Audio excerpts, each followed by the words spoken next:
Welcome everyone to the Ask Us Anything webinar. I'm Rada, the director of the resource and training team at Re.Climate. I think everyone is settled and trickling nicely, so we're starting. A Re.Climate team are spread all across the country from the east to the west coast. So we work and thrive and learn over multiple lands and territories, and we are grateful for the opportunity to meet here, and we offer our thanks to all to the older generations of Indigenous peoples who have taken care of this land. This is also an opportunity to invite everyone again to let us know where you're joining from, along with your names and organizations. Here at Re.Climate, we provide resources, training, and strategic guidance to a vibrant network of almost 5,000 members. And our work focuses on building strategic insight, improving evidence-based practices, and creating spaces for collaboration and coordination among diverse sectors and actors. Most of the time, our webinars focus on a current topic, a resource, or a piece of research, something that we know that will be useful or helpful for our network. But today's format is a little bit different. We wanted to carve a space for listening to you and learning from each other. Our network is actually filled with people bringing incredible knowledge and expertise and lived experiences, and we believe that any solutions to big challenges are most effective when they are based and grounded in realities and practical challenges or practical needs and shaped through conversations. And that's why we're so excited about our Ask Us Anything webinar where we've invited people to share their questions and the challenging they are experiencing. We've had the chance to get your questions and hear about the challenges and the needs that you have. And for today's session, we took the questions you submitted during the registration and carefully selected ones that came up most often or resonated more as a theme. And these questions were shared with our experts in advance, giving them time to think about it and to think about them and do their own research to provide you with thoughtful and practical responses. During the webinar, I'll read these questions and our experts will share their answers. And while our panelists will address these questions, we also know that we have actually many experts in our network. So we invite you as well to contribute by sharing your insights or tips or resources that can be relevant to the challenge or the question that will be asked. If you have questions about the answers that are provided by the panelists and you would like further elaboration, please use the Q&A box to let us know. So to highlight again, the chat is a space for you to share your insights and resources and tips related to the challenges we'll be discussing. But the Q&A box is for you to direct any question to the panelists about the answers that they will be providing. We have our experts, our top experts at Re.Climate with us today. So Kara Pike is our senior advisor. She's also the founder and executive director of Climate Access, an American nonprofit that is focused on building political and public support for climate action. Kara is a pioneer and leader thinker in climate communication who has been advising government agencies and nonprofit organizations for decades. Dr. Louise Kermode is also with us today. She is also a senior advisor at Re.Climate and a member of the federal Net Zero Advisory Body. Louise has more than 30 years of experience in climate change policy, communication, and solution-related advocacy and programming. She holds a doctorate in environmental management focused on environmental ethics and behavioral change from the University of New Brunswick. We have with us Dr. Chris Russell, who is Re.Climate academic co-director and associate professor at the School of Journalism and Communication at Carleton University. His current work focuses on problems of disinformation, misinformation, and circulation of information and their relevance to climate action.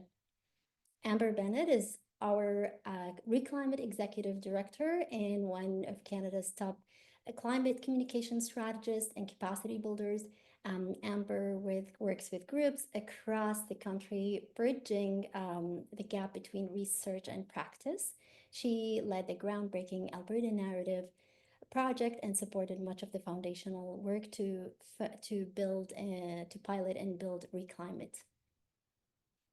Jesse Sitnick is a leading strategic communication advisor with over 2 decades of experience in climate sustainability and sustainable finance. She has worked with businesses, NGOs, and governments driving initiatives like market-based climate policies, Indigenous-led advocacy, and sustainable finance.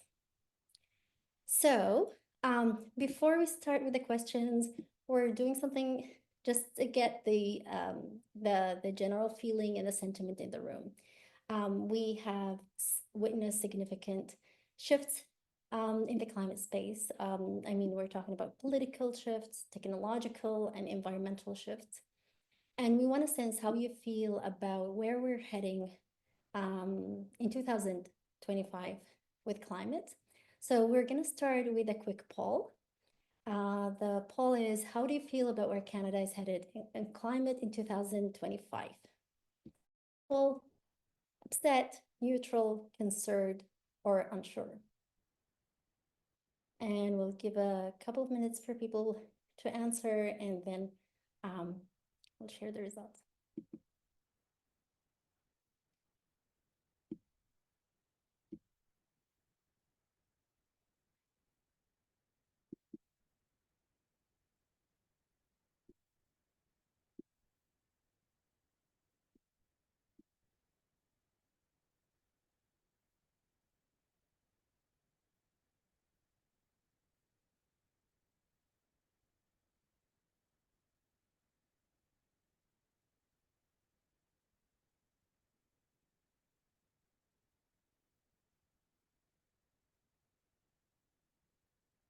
All right, can close the poll.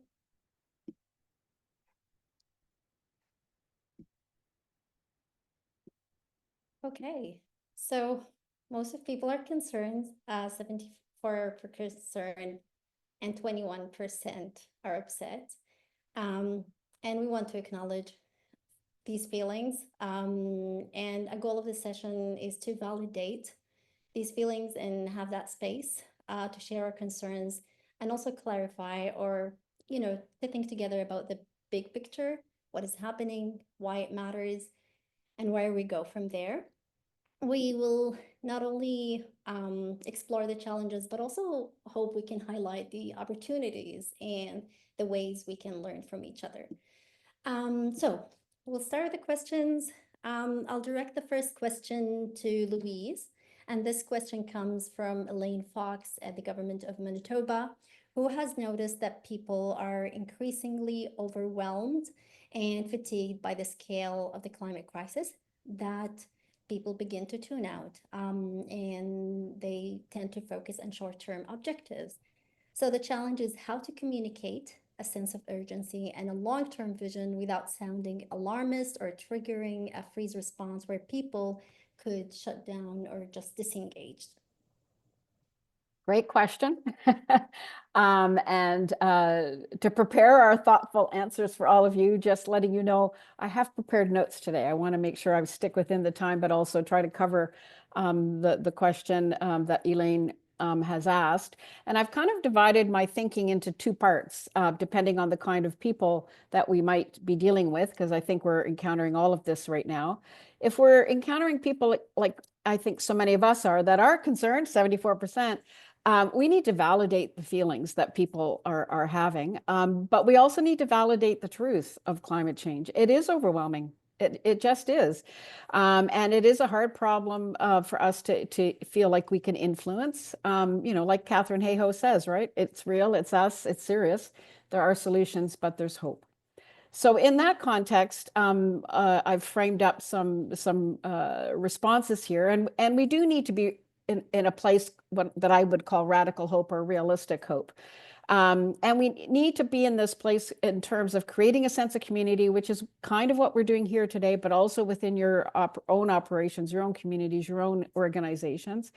And I know it feels high level and maybe too optimistic or too easy to say this, but the psychological research shows doing something actually helps, whatever that something is. And in particular at this time, even as something we might think as little as talking about it is actually very important psychologically. And so is taking civic and personal action and then building on those over time. So those kind of things we've been saying for quite a while hold. But we're also dealing with people who are less motivated to deal with climate change, who may feel threatened by this issue, and particularly by solutions. And the current phase or mood that we're in is really supporting and encouraging, stimulating motivated reasoning. And that's a thinking process we all often do, where we reason toward our biases. We reason toward the thing that we really would like to do. And there's a lot of that going on politically right now. And we may, succumb to, the rise and fall of support or concern about climate change. You see in Angus Reid polling, for example, 1990, 40% of Canadians rated environment and climate change as their top concern. That fell to 27% during COVID. It's as low as 21% now. And so these kinds of numbers can often tell people or encourage people to say, look, the public doesn't care anymore. Let's move on. Let's deal with other issues. And I'd say that I think this is a real mistake. These shifting numbers don't mean that people aren't worried about climate change. In fact, they are worried about climate change, but their attention has shifted. And we do have a limited attention budget. And it can mean that while we remain concerned about climate change, worried about climate change, our attention will shift, particularly when it comes to security issues like cost of living, housing accessibility, worries about healthcare, or our health like during COVID. So because people are more concerned about their personal safety and well-being right now, it can look like climate change is too nebulous, too esoteric, too altruistic. I don't have time for that right now. So what can we do in that context while we're encouraging leadership to return? This is the time to show how responding to climate change actually addresses our safety and financial and personal security concerns. We need to also, though, address the fact that we do have pretty weak agency and perceived efficacy in people and our society. People don't really think the solutions work. We've got real issues around that, which we'll talk about shortly. We've got a lot of misinformation. So here are some things to consider as we're looking at some strategies. Our communication and engagement strategies really need to aim at strengthening our agency. That is the belief that we actually can do something, and that what we think we can do is going to work.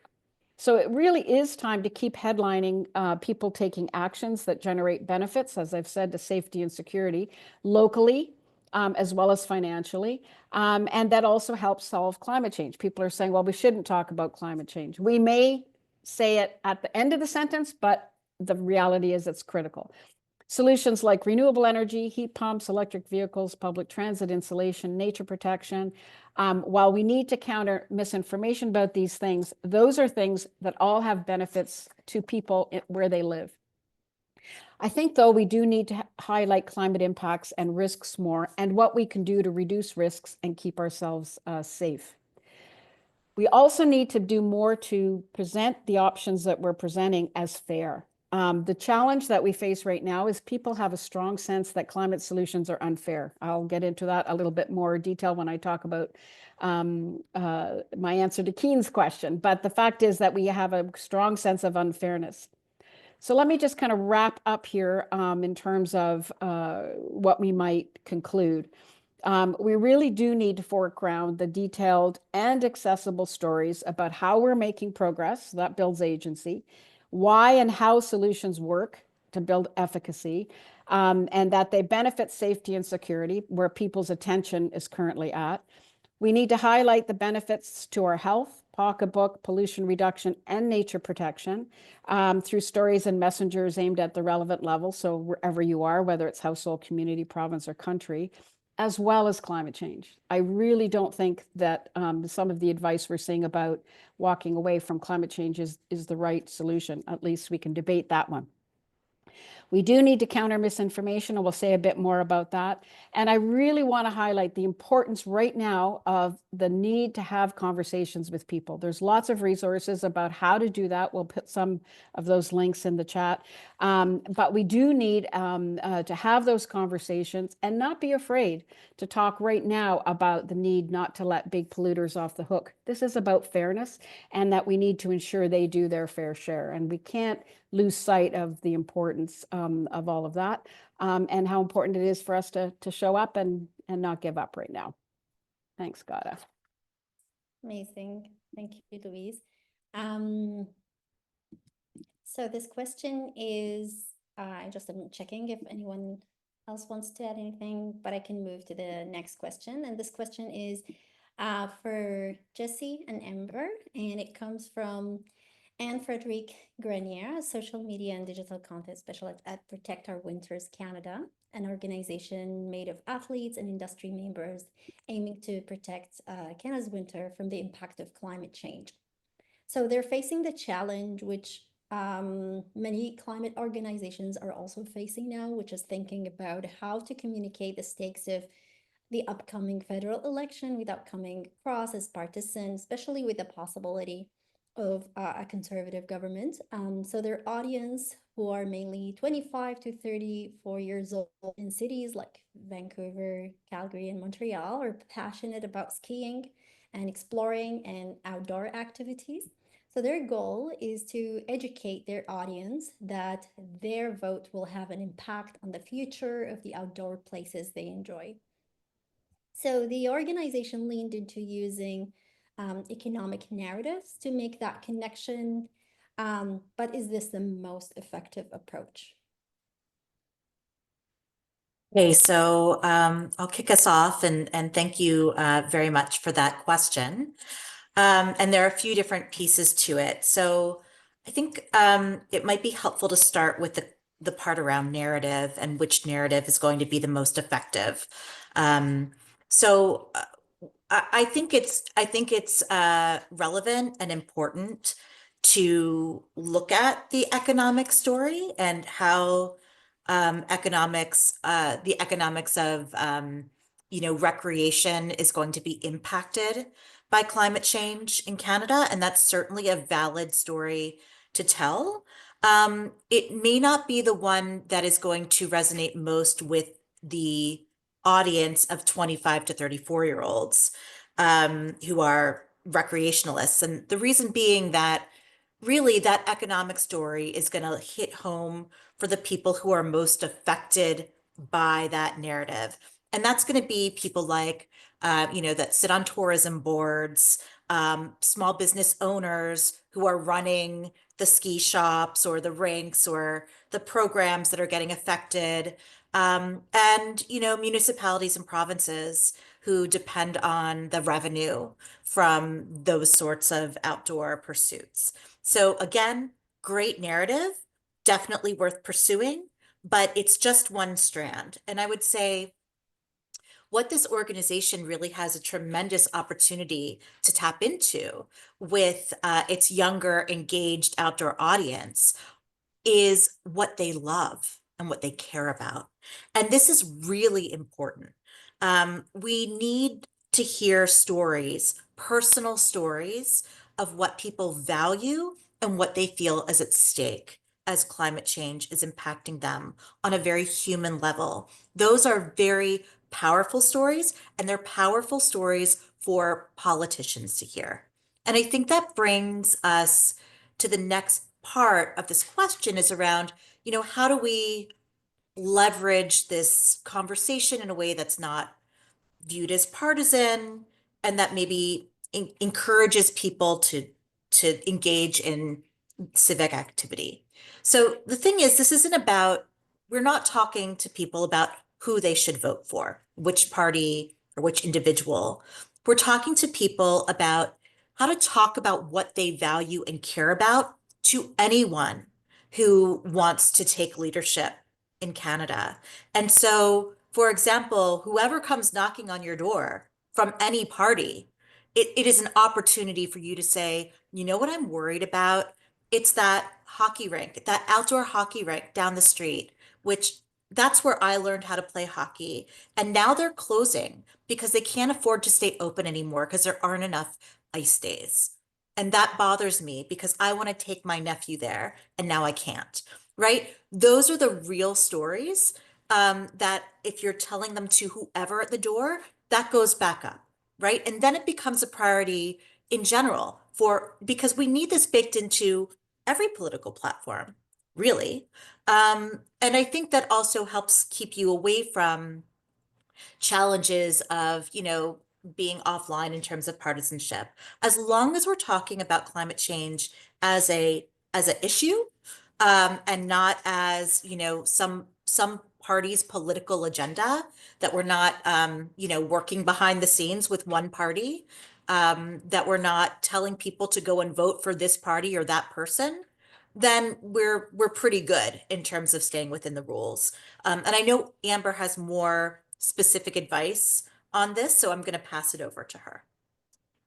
Yeah, not much more to add. I guess I would just underscore that when elections come around, we often see charities and nonprofits holding back on their advocacy agenda or on their talking about climate change because they don't want to break the rules. And there's fears around being partisan or alienating supporters or, getting into hot water later on.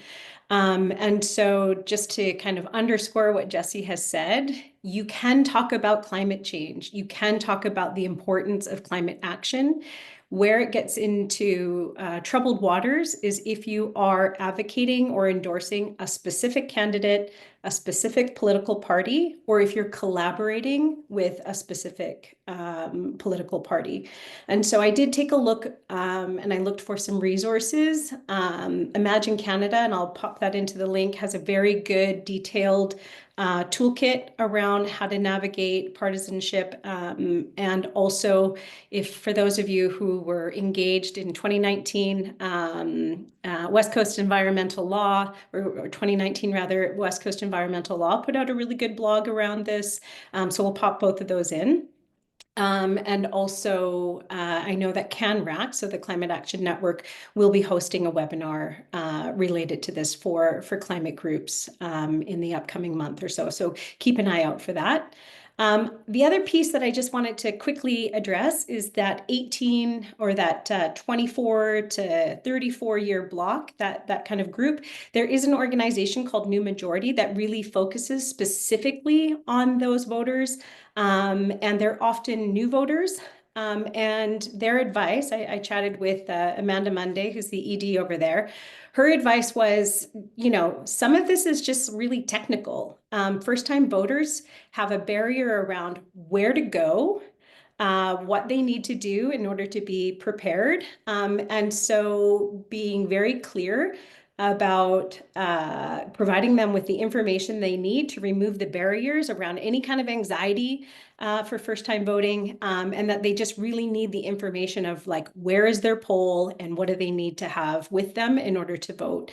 So kind of an information piece for first-time voters. And then secondly, the power of relationships. So people will trust more rather than kind of narrative calls to action. What people actually need is someone that they know and trust telling them that voting is important. So those are two things to also keep in mind, and check out the work of New Majority. They're leading on this, and they offer trainings for organizations and are always happy to chat with people. Perfect, thank you. So the next question is for Chris. And this question comes from Kathy, Director of Citizens Climate Lobby Canada, an organization that lobbies for evidence-based climate policies, and they rely on a dedicated network of volunteers to drive their work forward with the goal of building the political will for climate action. So they are navigating the new media landscape, as everyone does, and mainly concerned about how they can equip their volunteers with the most effective social media communication strategies in this evolving media landscape. There's disinformation also, there's, foreign interference, and a lot of changing policies. So a key question they are grappling with is whether platforms like X and Meta are still worth their time, or if their focus should shift to other platforms and channels, and how can they make the most of their volunteers' efforts and time, again, in this evolving landscape of information. Yeah, thanks for that question. And thanks to everybody for all their questions and everyone that helped put this event together. I like the participatory nature of how this is working. And I think I'm actually ready to change my result to my poll question, having heard from previous speakers. So this is great. With questions like this, I find it helpful to be reminded that the information environment, or the media landscape, if you prefer, is a hybrid one. It's a mix of old and new, of legacy and digital, if you want to use those terms, and that even the super shiny new things like the generative AI, for example, usually registers for us as an adaptation within a system that's mixed of old and new stuff, despite sometimes the rhetoric that comes to us from technology companies around disruption and revolution and the rest of it. And I think the reminder that the system's hybrid is helpful because we see that different parts are used by different people. So to be way too simplistic, the older parts of the media system are important for older people, and the newer parts tend to be important for the newer people among us. And so we can chunk out who uses what to find information and connect and build community, and otherwise move all these wonderful narratives we've heard about, have them circulate and find them during their day. So I don't know if this is too simple to kind of go through some of just the details of this, but young people are on TikTok, Instagram, YouTube, Snapchat. Legacy news source is not really part of their day. So if that's important to you, you have to think about that. And when news is part of their day, it comes to them through a system that's visually oriented, quick moving, laden with entertainment and promotion. So you're just mixed in with that flow. You're not a distinct thing standing out from it, really. And it's just loaded with lots of social cues and social signaling that's shaping how people are receiving it, feeling about it, and vibing with it. Older Gen X people like myself have more meta in their diet. They have Facebook. We have Instagram because that's been so tightly integrated with Facebook. WhatsApp, especially among diaspora and global majority countries, but a lot of other people too. And we use Google and YouTube. And then some older people still, boomers if you want, tend to value legacy media a little more. They still use TV and radio. This reaches everybody still, but I think these broad scale distinctions are this emphasis on what's used more frequently by these different demographics is helpful. And there's lots of other more specific platforms that are worth understanding their affordances, like Substack and Reddit and LinkedIn and Blue Sky. And I can say a little bit more about that if people are considering those. The right-wing folks have had their own thing going on really the last 5, 8, 10 years, largely in my view, due to the way social media systems and Meta in particular encourage group formation along shared lines of shared interest or homophily. So without going into like the network science of it all, but there was a change to the ways in which Facebook connected people, but also because tech opportunists perceived market opportunities in offering spaces to people and their audiences that were either kicked off mainstream platforms or felt aggrieved by their moderation. And so some of these platforms took that ferment and that feeling and that sense of crisis to rebrand what they do as free speech, as alternative options, as offering and expressing alt edgy sorts of identities. And so Danielle Smith, for example, when she left Twitter, went to locals to build an audience and to vibe with them, adopted a real influencer fan type approach to things, and didn't just like circulate her message, but actually listened in an iterative way and built her message with that group on a constant, iterative, ongoing way. So she didn't have a message or a narrative that she brought in. It developed in a participatory way within that platform, which I think is interesting to think about. Now, that's not wholly new. Historical scholars will soon correct me in the comment section about talk radio being the origins of this. And it is worth remembering that Smith and Doug Ford and others come out of radio. And so I think there's just it's just interesting to think a little bit about this. But the point I want to pull out is not only has this changed and these voices spread out more widely into our societal settings and we have to deal with them, but they have definitely understood and leveraged the idea that peer-to-peer affordances and the aesthetic of engaging with someone as a peer to build relatability, authenticity, engagement, and to invite them to kind of world build their narratives with them has been pretty effective and is worth paying attention to. So I'm not saying just take all their strategies and become angry populists, but I think there's something to understand there about what's going on. Just a few brief comments that maybe can speak a little more directly to the question. The system's not just hybrid and fragmented, it's digitally networked. And so I think many people understand that content is peer-to-peer more so than elite to mass broadcast, and that aesthetic is important. We know algorithms are important, and we can talk about that. But I really do want to emphasize the way in which there's a participatory social aspect to sense making that is far more important than I think some of our cognitive or rational approaches to this sometimes organize. And I think if I can conclude to maybe try to address the question more directly, if I understand that an element of this is whether to move away from Meta because of the values of its CEO or its ongoing and often reprehensible policy changes or its relation to the US state, like I get that. I actually admire the willingness to be reflective and intentional in these choices, but I do think leaving Facebook and Instagram and WhatsApp, like if we completely have the most informed and engaged people in the climate conversation, leave that space generally, organizations will make their own decisions. I think that's not something I would really recommend or be excited about.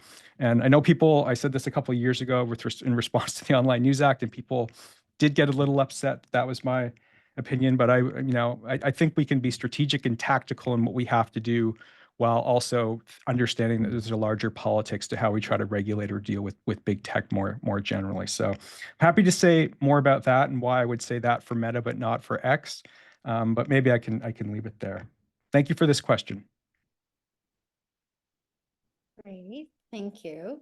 So I'll move to the next question, and then we might also go back to this point later in the webinar. But this question, I'm going to direct it to you, Amber, and it's in a year where political shifts are happening, getting staff on board has become both more challenging and also more important. And so we've received this questions about how to ensure alignment across teams. And this particular question comes from Andrea McDowell, who works at the City of Hamilton. And their question is how to apply key communication lessons that they are learning about talking to the public to engage colleagues across roles, whether that, higher management, engineers, project managers, frontline and construction staff, to build support for implementing climate actions and policies. Yeah, great question. And fully aware that there will be people on this call who are working in internal communications. So I really encourage you to pop any of your own advice, people that you follow and think about in the chat. I would find that useful, and I think it's important. I once worked in a local government, and one of my mentors at the time kind of summed up the essence of internal communications as no surprises.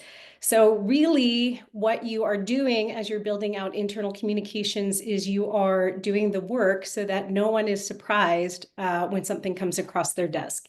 And we're seeing it here, we're seeing it, I would say in many different places across the country where senior leaders and elected officials are backsliding on climate commitments.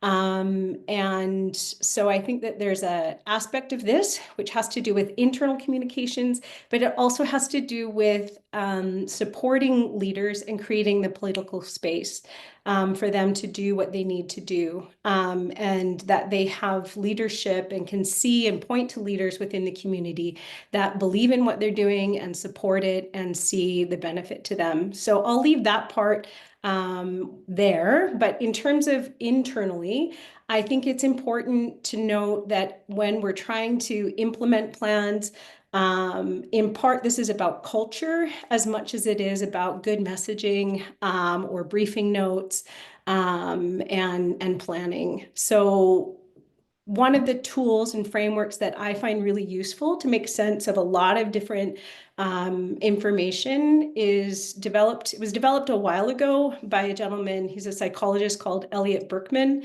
and it's called the bucket model. And then Lorraine Whitmarch, who is a UK scholar in climate communications, later did a review of 20 years of behavior change work. And she revived that model and kind of placed it in the context of climate communications and behavior change.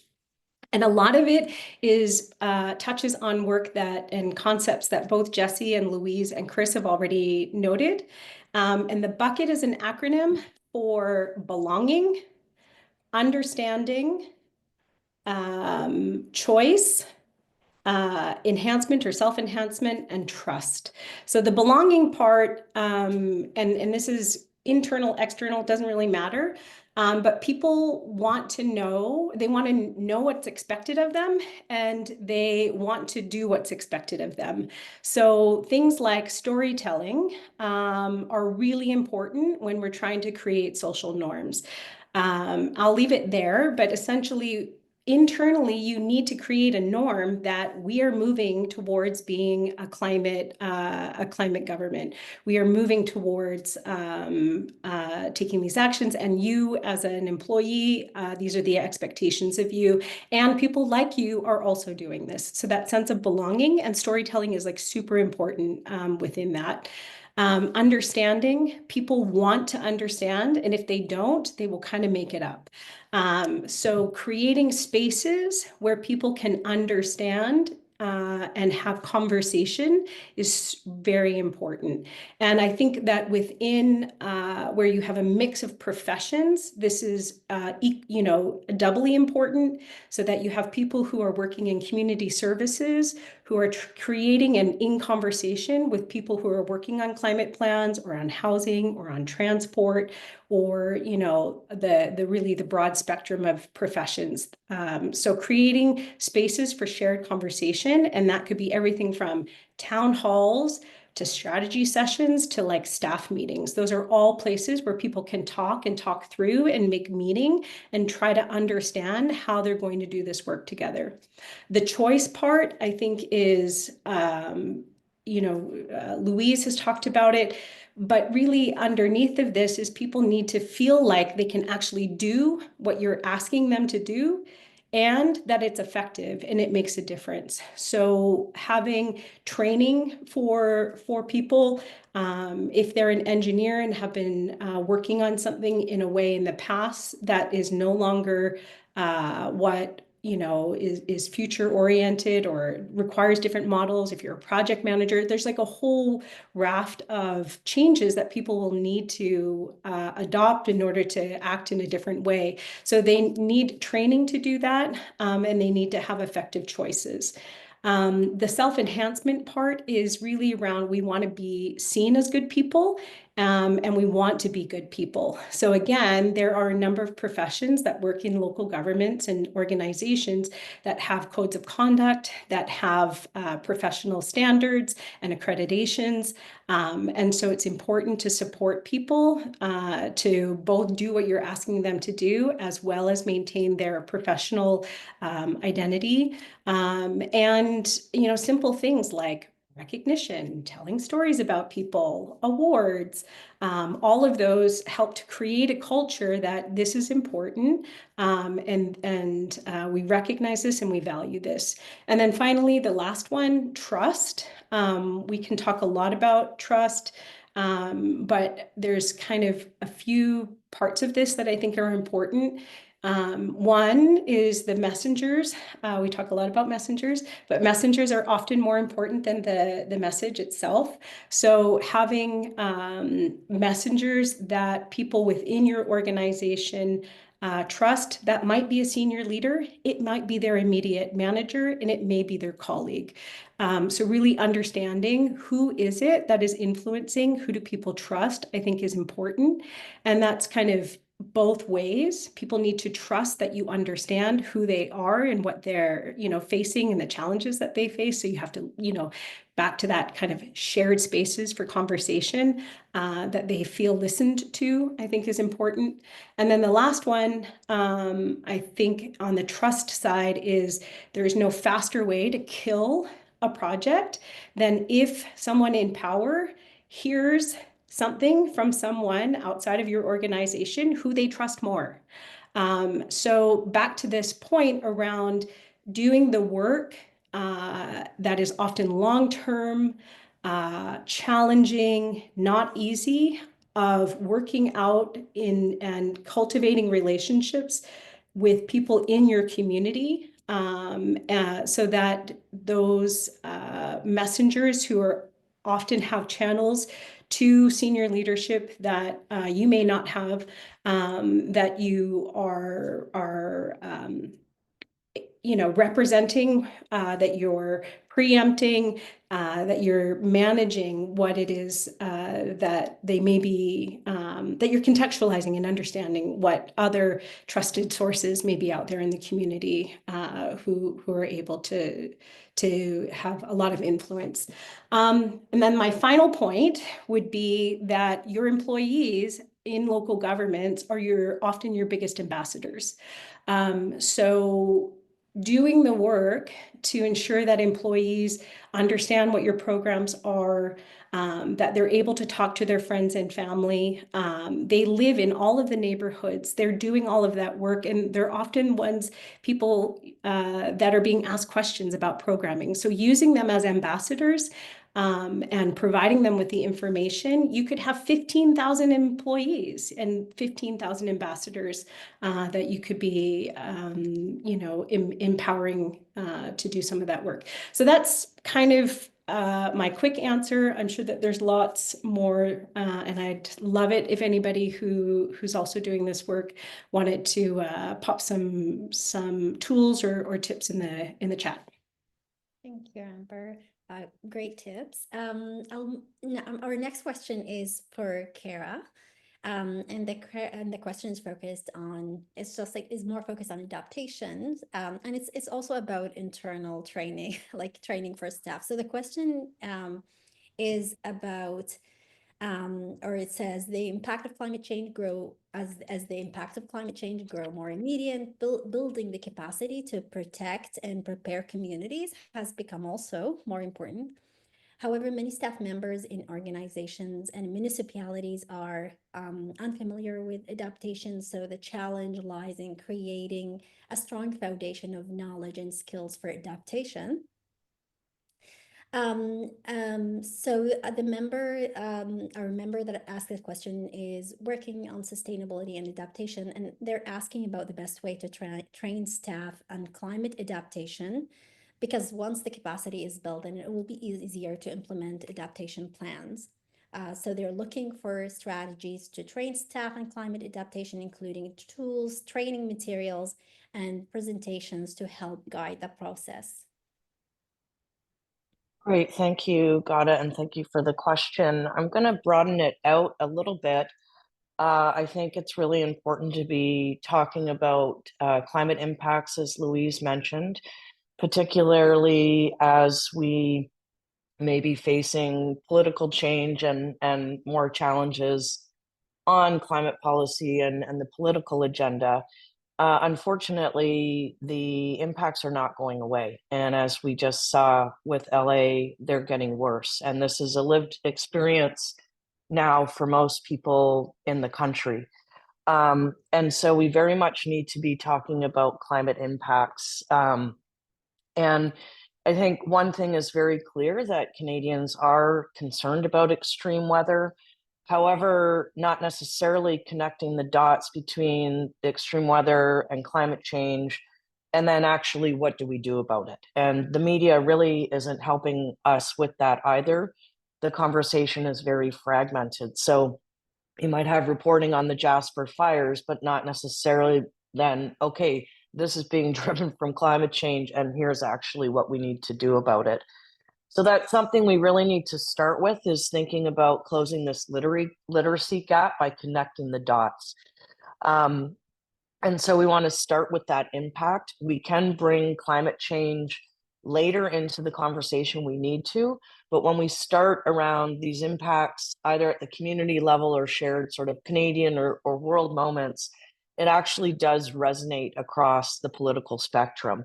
And I think this goes back to some of Louise's comments as well about framing the impacts as well as the solutions around affordability, safety, and security, and community well-being. So really, we need solutions that make us safe and secure. Just a note about language. Generally recommend avoiding using the term adaptation. It sounds technical, sort of gradual, natural, like it's going to happen all on its own. And we actually need a thrust of action on this issue. So preparation actually is a good word to use, preparing for and reducing the risks of climate impacts. Resilience can work with some audiences, but also can mean dealing with more with less for others, if particularly those who have faced systemic marginalization in our culture and economy. So you have to be tricky. You really need to think about who you're trying to speak with, the impacts to focus on, but linking to why we're facing these challenges and what we can do about it. Some of the solutions are clear adaptation choices that we can recommend. So for example, increasing the tree canopy in a community as a way to address extreme heat, adding cooling centers in the summer so that people who don't have adequate cooling at home or maybe unhoused have access. Those who are most at risk, like seniors, know where they can get that kind of support. Communities can get into building and zoning requirements around flood risks and things like that.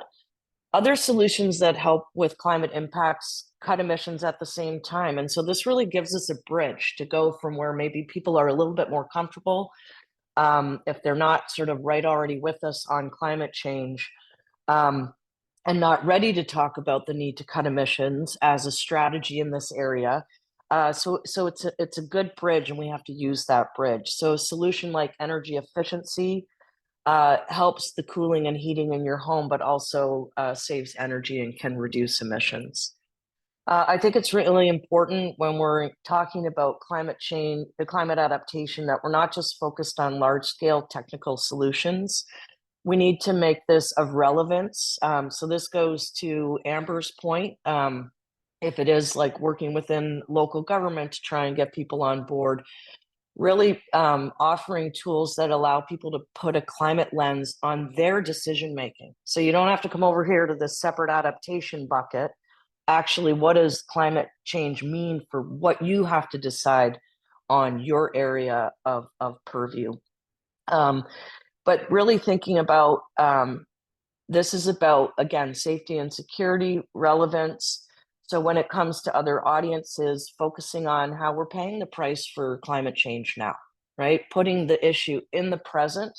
We're experiencing the loss of livelihoods, of lives, of communities, of homes, of businesses.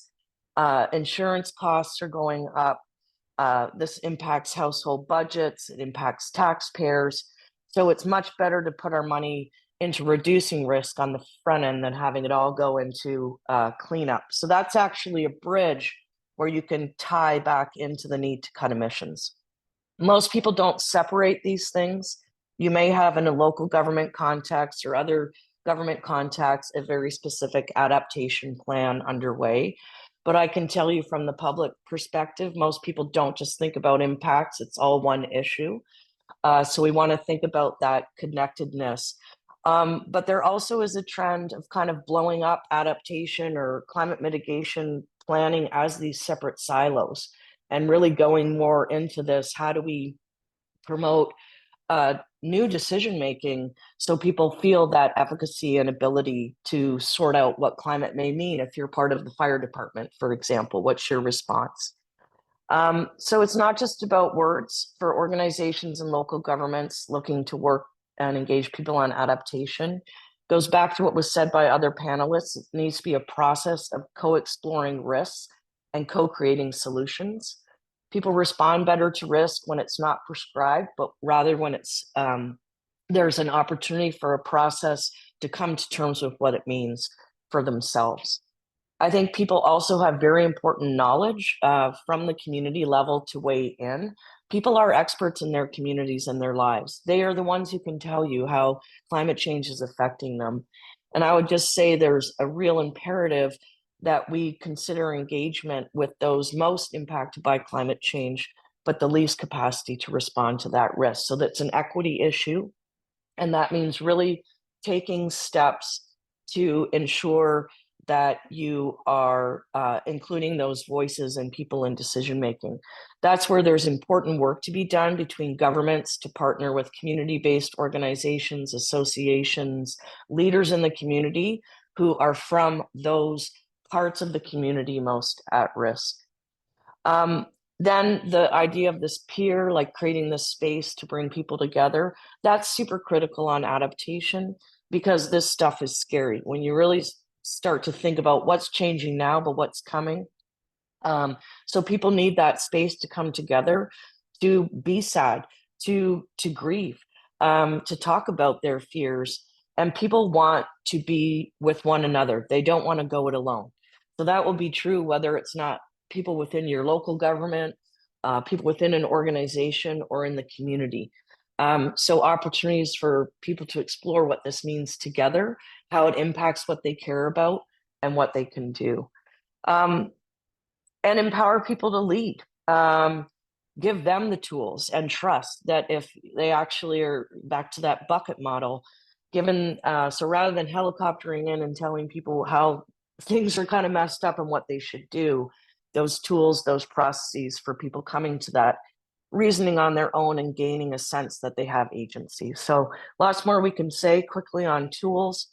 If you check out climateaccess.org, the preparation frame is there. It's a good guide on communication and engagement on adaptation or around impacts. There's also a lot of resources. One in particular I can recommend that touches on equity is community-led climate resilience planning. There's another good project underway called Climate Ready Communities.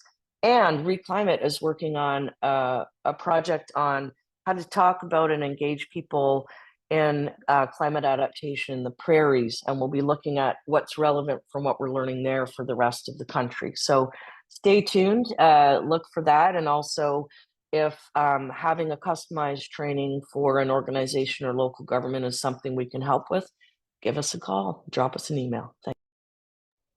Thank you. Thank you, Karen. I want to get people attention also to the resources that are shared in chat. There are so many shared by the people attending and also by our team. So please feel free to check out these resources.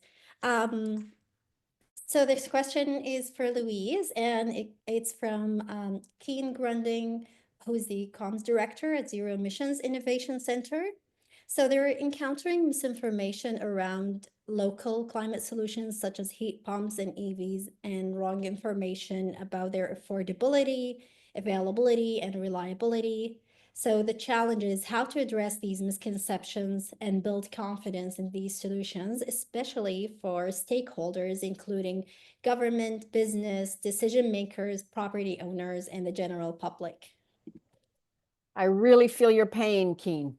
I'm really excited that you asked this question because we've been studying this and I've been studying these issues for about 3 years now. So a lot to say. I'm actually going to put my email in the chat so that you can follow up after. I think there might be an opportunity to do some experimental work with you.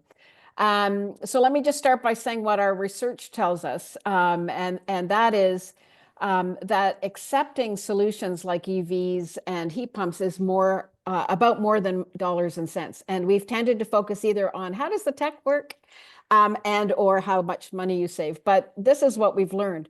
About half of Canadians believe that they have no choice but to use their existing EV and furnace, gasoline vehicle and furnace, which speaks to, of course, agency. A third are actually angry about being pressured into buying this tech, which was a shocking result for me. 20% feel judged by elites who flaunt this tech, and the same numbers say the tech is unreliable. So the misinformation campaigns are having an impact. And at the same time, we've got about 40% of the Canadians that we surveyed saying, you know, I would do this. I would invest in a heat pump or EV if I had help, financial help. And yet they also said in the same survey, incentives don't make the tech more affordable. So we've got bigger issues at play here than just misinformation. There is actual skepticism, and these issues need to be addressed head on. The other thing that we're seeing, and it comes, you know, right out of any economics textbook, people truly are discounting future savings over their current spending. So that we can say all we want, you know, that you will save and the payback is there. They're not buying it because they're concerned about their current dollars. And even when they have the tech, they perceive the electricity bill increase more seriously or painfully than they perceive the savings from spending less on natural gas or on gasoline. So we've got some real issues around efficacy, agency, but really it all kind of packages up again into the theme I raised before, which is people perceive these technologies as inaccessible and therefore unfair. The good news is that when people have experience with the tech, they are your ambassadors. There's no doubt about it. They have high confidence in the tech. They are more agreeable about incentives, say they really do help make things more affordable. We've got to do much more to highlight their stories about how they got it. So not just the technology itself, not just the money. How did you go through it? What was the process? How did I access it? How do I use it? What's my life like? How is it different? And how am I succeeding at this? Because we lack such confidence. The misinformation really does need to be countered, and there are some great resources, and I'm sure you're familiar with them, Keen, because you're in Vancouver, and we will post them. ICLEI has published some great material, so has the City of Vancouver, and so I want to highlight for the rest of the folks on the call some of the key insights from this research, and it's come up already. The first thing is building trust.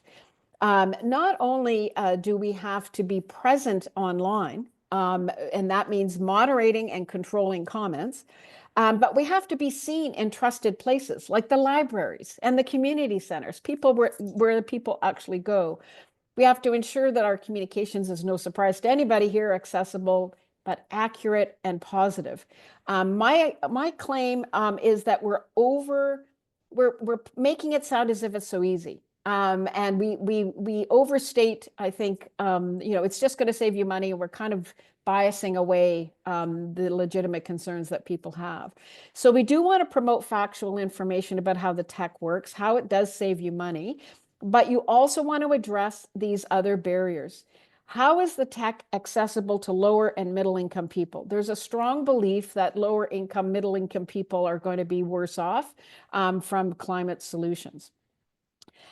We need more turnkey operations from what I can see, and I'd really like to talk to some experts who are working in the field, but people need to basically have it done for them. And I think this happens particularly for women. We see in the survey research we do, women are the least confident in efficiency programs and in these technologies. We need people to know that yes, I can have a low temperature heat pump. Yes, there is, you know, what is it like to have access to the charging? What is the functionality of the batteries? And so I'm saying these things not in the sense of us dismissing them and saying they're not issues, but actually validating them. These are real issues. Let's talk about them. Trust building can also involve building partnerships. You want to have shared messages that are being amplified by all sorts of folks that you work with. But you also want to be seen to be trustworthy, competent, consistent, transparent, not biased, evidence-based, and reliable. It's a lot, but we have to do it. And most important, to be seen to defend fairness, to again validate that this is how people are perceiving these issues. And again, I mentioned the resources we'll share. Finally, spokespeople. In focus groups we did, people want to hear from the installers, the tradespeople. Of course, we've mentioned over and over people who have direct experience, but the people on the other side of the operation, building the tech, supplying the tech, delivering the tech, installing the tech, all of those folks have an important role to play. So let me just stop it there. You can see I'm enthusiastic about this, and we will be putting out a playbook on affordability, and it will speak to the need to talk about more than money when we think about affordability. Thanks. Awesome. Thank you, Louise. So our last question from the registrant list, but then we're going to take some questions that we have just received from folks attending this webinar. So we've combined actually two questions from Hadrian Merchants-Kirkwood, Senior Researcher at Canadian Centre for Policy Alternatives, and Claudia Cornwall from Climate Safe Cities. So the question is a two-part question related to framing and misinformation. The first part is, how do you push back against false narratives that either present fossil fuels as good or demonize policies such as just transition? And the second part is, how can then build support in municipalities or among policymakers that actually shift the narratives and makes people comfortable with the change? And I'll direct this question to Jesse, Kara, and Chris. Jesse, if you could start, then Sure. go. Yeah, so talking about, how do we deal with misinformation? And we're talking about two different types of misinformation. So one is, pushing a negative idea around, promoting oil and gas or promoting gas as solutions. And we know that maybe it's actually exacerbating the problem, taking policy solutions and then twisting them into something negative or dangerous or bad for people. And I think I just want to hook on to the idea of just transition for a second. Or also, I mean, I'm sure everybody's familiar with what happened to the idea of 15-minute cities.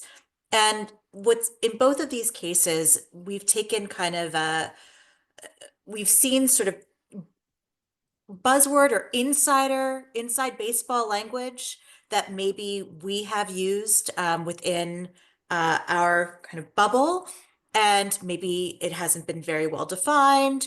Maybe it means something to us, but it doesn't necessarily mean something to the audiences who we're talking to. And what can happen in that instance is that if you haven't really filled an idea with meaning, if you haven't filled it with the meaning that actually connects to the people who you're trying to communicate it to, it makes it really easy for other people to fill that idea with meaning that serves their agenda as opposed to our own. And so it doesn't mean that those ideas are bad or that they don't have power in them. It's just that the language has gotten rotten, for lack of a better word. The language has gone bad. And so what we need to do is we need to talk about the ideas behind those concepts in new language and in language that connects to the audiences that we are trying to engage. So as Louisa said, fairness is a critical concept. At its heart, just transition is about fairness. So drop that language and let's talk about what is fair to people, ensuring that, and when we talk about fair, it's fair to you, my audience, not just other people, but you too, and the people that you care about. Because what people care about when they care about fairness is generally fairness for them. 15-minute cities has gotten twisted into this crazy conspiracy theory. So just don't use that language anymore. Talk about convenience. Talk about being able to have easy access to your doctor or your pharmacy, right? These are things that people can take to heart in their real life.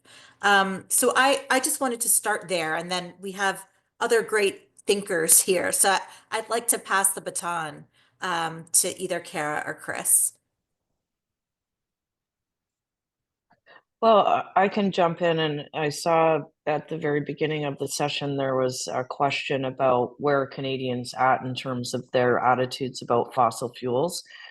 I think it's important to recognize there's very organized, well-funded misinformation on the part of industry. There's a separate kind of organic movement piece, but there's very deliberate misinformation from the number of lobbyists who show up and influence international UN climate negotiations. They outnumber the most representatives from the most vulnerable nations to climate change in those discussions. To things people are probably seeing right now on TV about how Canada just couldn't run without oil and gas. It makes everything possible and our lives smooth. And so this is a dominant industry narrative that is actually used everywhere around the world. Fossil fuels are part of driving innovation.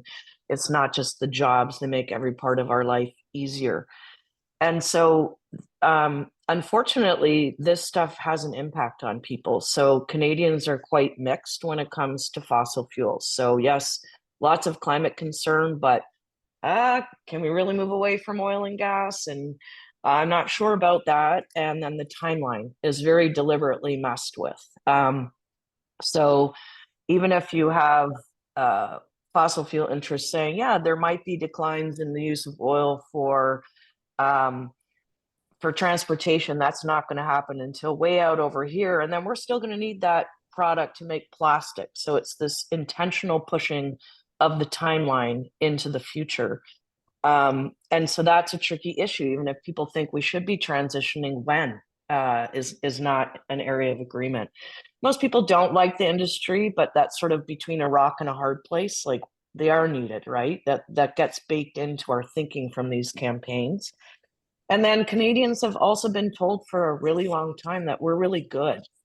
We're really good when it comes to fossil fuels, whether it was the ethical oil framing from the industry to recent misinformation that BC's liquefied natural gas lowers global emissions, which those ads actually got challenged and had to come down because they were just complete lies. So we are operating in a landscape with intentional lies that are very, very well funded that we have to recognize. So I think part of it is, I agree with Jesse, it's not about like, don't slap a term like just transition on. People want to start to know when, how will this affect my life? People in some of the fossil fuel producing parts of our country are more ready to have that conversation, like in Alberta, because they're feeling it, right, in terms of what it means. So we really need to get more into that. Like, what does this actually mean? What are the concrete steps that we can take? But I also feel it comes back to what Louise was saying at the outset. This is not a time to back down. I think when it comes to misinformation and those driving it, like the fossil fuel industry, it's time to be very pointed and to reveal how they're misleading us. Whether that is the fact that Canada subsidizes oil and gas at the highest level of the G7 nations, that BC LNG is wanting to grab our clean hydro in BC and use it for themselves and put ratepayers at risk, having increased energy prices. So it goes back into the affordability and what's putting us at risk. And so I really think it's time to start being pointed and reveal the ways we're being manipulated and why as part of this.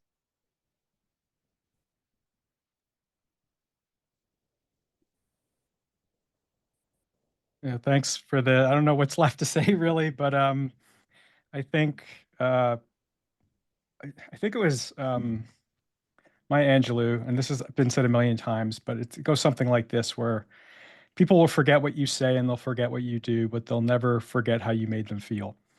And I think realizing that these narratives and conspiracies that are fabricated to deceive people in their sense of reality is so frustrating that we want to jump out, we want to correct the record, we want to call them out, we want to fact check, we want to respond to the cognitive elements of the narrative because we can do that pretty quickly. And that's all actually really important, especially in some moments and some circumstances. So that's a piece of it. But I think the fact these these stories and the larger narrative they're activating are speaking to some sense, like a real feeling, whether it's vulnerability, precarity, insecurity, that this is what's incubating the reach and the engagement with this stuff. And I think industry has figured this out. They will talk your ear off about energy transition, and they won't mention climate too much. But if you do, they'll nod with some worried, concerned faces in their expensive suits, and do their thing. But then they'll say they're completely on board, but there's energy security and energy poverty, and that's real too. And so they will actually tell a story that speaks to this sense of insecurity. They'll heighten it. They'll recognize our media system is organized around this immediacy and the intensity of these moments where we feel things are out of our control. And they'll try to position themselves as better placed to manage this sense of feeling exposed, at risk, threatened, and insecure. And I think with some success, they've reached more people over the last little while. So I think I could tell you, having wasted the last 2 weeks of my life looking at disinformation in the LA wildfires, I could pull out a story that makes me why I'm like especially concerned about the way climate solutions and programs are being dragged into this wider sense that, and this is the big story, right? We've talked about organizational response, but organizations operate within a wider cultural story. And the big story, or the deep story, that our relationship to government is broken, that democracy may be broken or unstable or prone to overreach, or is prone to deranged, wacko forms of policy making that are out of touch with people's lives and insensitive to their struggles. The way that climate programs and policies are emerging in that as an example of those things with more and more frequency is a big problem. So I think it is important to fact check, and the fact check and correct model works in some circumstances, particularly in crises and emergencies, but that we just need to continue. And I think I'm just refraining, I'm just echoing a refrain we've heard, to speak to these feelings in some way and to figure out how to position these programs and solutions as not the result of policy decisions or council votes or procedural techniques, but as responding to people's desires for protection and security, and that government's in it with them as they try to work through this. So I get that's not super actionable advice, but I think this is a piece of it where where I'm feeling the shift in terrain over the past couple years, that I just wanted to kind of give voice to and put into the conversation. Thank you, Chris. We don't have any more time to answer questions, but thanks to our panelists for their great insight. Thank you everyone for attending, who shared their insights too, and the resources and their questions. We haven't addressed the questions that we have received in the webinar, but we will be considering them in preparing our event recap and resources that we will be sent to the folks next week. So keep your eyes on your email for the emails coming from us summarizing what we talked about today and addressing the questions that we haven't had a chance to address. Thank you again for joining, and there's a link to for our survey. Please, it'll appear once you leave the webinar. If you can take a few minutes to answer, that will be hugely appreciated. And if you have any questions, just let us know and send it to the email that Emma will share in the chat. Thanks everyone.